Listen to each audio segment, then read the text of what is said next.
পতনের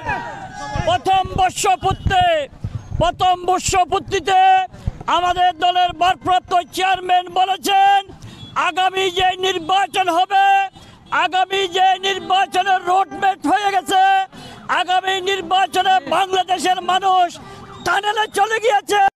সেই টানেলে বাংলাদেশের মানুষের কাছে, বাংলাদেশের তরুণ সমাজের কাছে আমাদের দলের ভারপ্রাপ্ত চেয়ারম্যান উদারত আহ্বান জানিয়েছেন, তারুণ্যের প্রথম ভোট,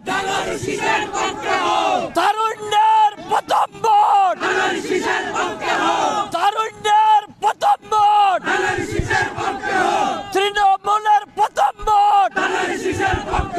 ইনশাল্লাহ আগামী নির্বাচনে ধানের শেষ তারেক রহমানের নেতৃত্বে, বেগম খালেদা জিয়ার নেতৃত্বে অবশ্যই বাংলাদেশের মানুষ বিজয় লাভ করবে।